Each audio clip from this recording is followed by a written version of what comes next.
సంస్థ ఆధ్వర్యంలో మానవాళి మహిత జీవనానికి వైద్య విద్యా కార్యక్రమాలు, పర్యావరణ పరిరక్షణ, గిరిజనాభివృద్ధి, ప్రకృతి వైపరీత్యాల సమయంలో తక్షణ సహాయక చర్యలు, పునరావాసం ఇలా ఎన్నో సేవా కార్యక్రమాలు నేడు జరుగుతున్నాయి.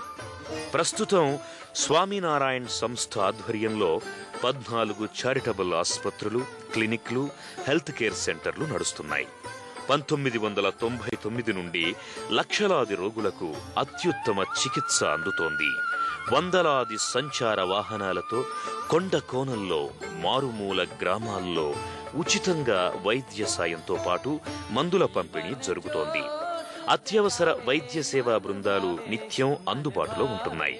అంతేకాదు, గుజరాత్లోని 881 అటవీ ప్రాంతాల్లో సంస్థ వైద్య సేవలు అందిస్తోంది. గిరిజన ప్రజల్లో వికాసానికి 1550 కమ్యూనిటీ సెంటర్ల ద్వారా చైతన్యాన్ని కలిగిస్తోంది. ఇక జైళ్లకు వెళ్లి ఖైదీలలో పరివర్తన కార్యక్రమాలు, వరకట్న నిషేధ సామూహిక వివాహాలను నిర్వహిస్తున్నారు. స్వామీజీ నేతృత్వంలో ఇండియాలోనే కాదు, ఆస్ట్రేలియా, అమెరికాలలో కూడా విరివిగా రక్తదాన శిబిరాలను నిర్వహిస్తున్నారు. ప్రజల్లో ఆరోగ్య చైతన్యం కలిగించేందుకు నిత్యం సమావేశాలు, గోష్ఠులు ఏర్పాటు చేస్తున్నారు. ఎయిడ్స్, ధూమపానం, మద్యపానం, మత్తుమందులకు వ్యతిరేకంగా సంస్థ ఉద్యమించి చైతన్యాన్ని కలిగిస్తోంది. ఆధునిక చదువుల్లోని లోపాలను స్వామీజీ గుర్తిరిగారు. దాంతో విలువలతో కూడిన విద్యను భావితరానికి అందించాలని సంకల్పించారు.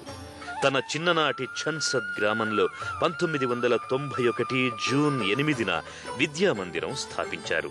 ఆ తరువాత గుజరాత్లోనే కాక రాజస్థాన్, మహారాష్ట్రల్లోనూ, విదేశాల్లోని అనేక నగరాల్లో ప్రైమరీ, సెకండరీ పాఠశాలలను నెలకొల్పారు.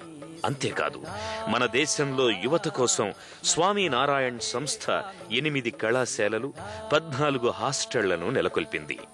1992 నవంబర్లో గుజరాత్ గాంధీనగర్లో Akshardham centre for applied research in social harmony అనే పరిశోధక విద్యా కేంద్రాన్ని స్వామీజీ నెలకొల్పారు. ఈ సంస్థలో పోస్ట్ గ్రాడ్యుయేషన్ స్థాయిలో విద్య, వైద్య, గిరిజన, గ్రామీణ, పర్యావరణ, ప్రకృతి వైపరీత్యాల నివారణపై పరిశోధనలు జరుగుతున్నాయి. అక్షరాస్యత అభివృద్ధికి సంస్థ ఎంతగానో కృషి చేస్తోంది. ప్రకృతి బీభత్సాల సమయంలో స్వామి మహారాజ్ వేలాది వాలంటీర్ల ద్వారా బాధిత ప్రజలకు సేవలందిస్తున్నారు. వరదలు, కరువు, తుపాను, భూకంపాలు సంభవించినప్పుడు వెంటనే బాధితులను ఆదుకుంటున్నారు.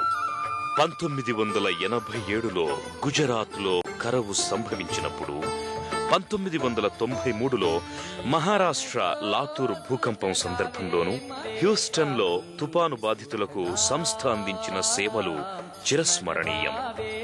2001 జనవరి 26న గుజరాత్లోని భుజ్ను భూకంపం కుదిపింది.